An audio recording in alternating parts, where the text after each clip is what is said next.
Hey Internet, how's it going? Welcome to another episode of the Jongravesshow. Fallout 4's PC specs aren't dropping any bombshells, and I believe that that's actually pissing people off.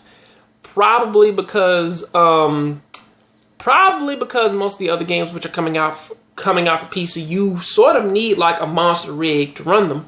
But sort of looking at this though, it sort of seems as though that like, you know, it's sort of like, or at least how it's being presented, it sort of seems that like it is the, I would say, the Left 4 Dead of this gaming industry, or at least like in this generation of gaming, meaning like that like in order for you to run it, you don't need to have like any super powerful PCs or specs or anything to run it.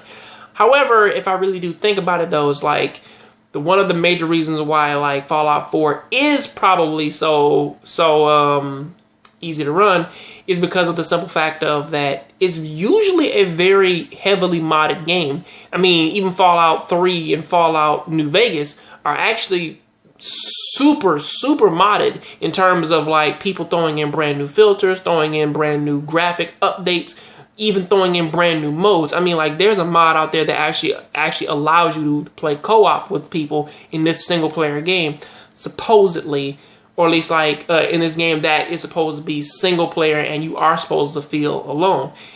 I mean, of course, you know, like that's not necessarily like a good thing.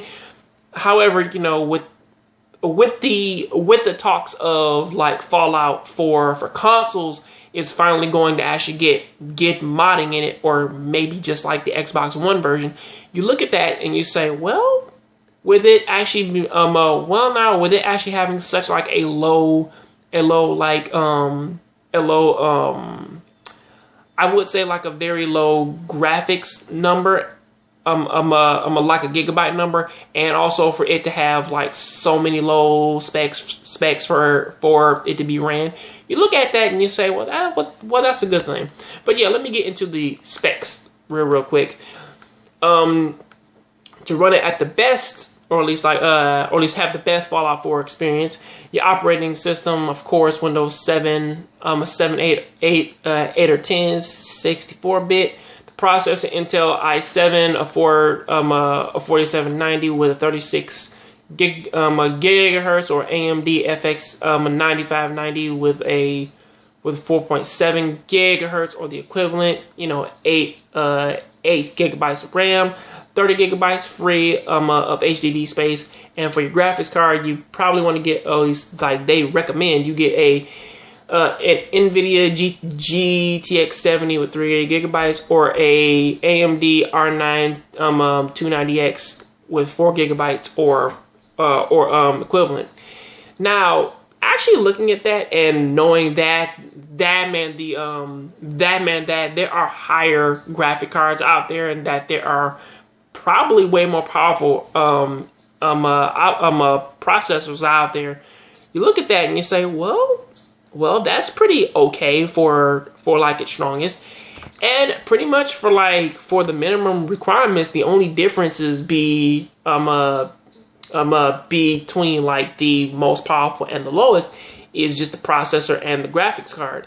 And for the minimum, you probably need just like an Intel i5-23 with 2.8 gigahertz, or a AMD Phantom 2 X4 94.5 with 300 gigahertz or equivalent. And for the graphics card, a NVIDIA GTX 550 Ti with 2 gigabytes, or an AMD Radeon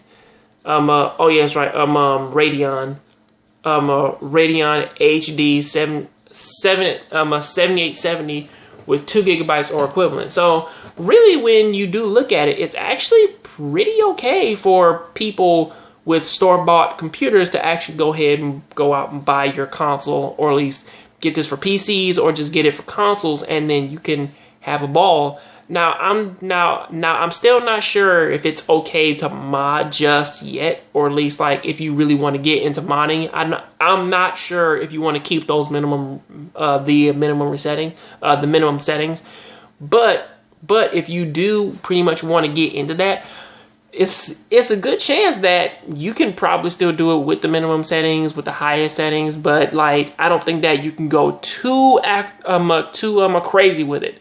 But honestly, until then, that is what I gotta say about that. Fallout 4 is looking really, really, really amazing right now, and it's something that I really do recommend that people go out and get, because even though I'm a guy out there, even though I'm a guy who really does like his PC gaming, Fallout 4, it does seem to be looking like it is the one game that can actually be as big as it is, and also look really nice, and also sort of have a lot of power behind it, even though it's not that taxing to run. But until then, that is what I gotta say about that. Please tell me what you think about this down there in the comment section. I'll catch you guys on the next John Grave Show. Please keep watching anime, keep playing video games. I'm out.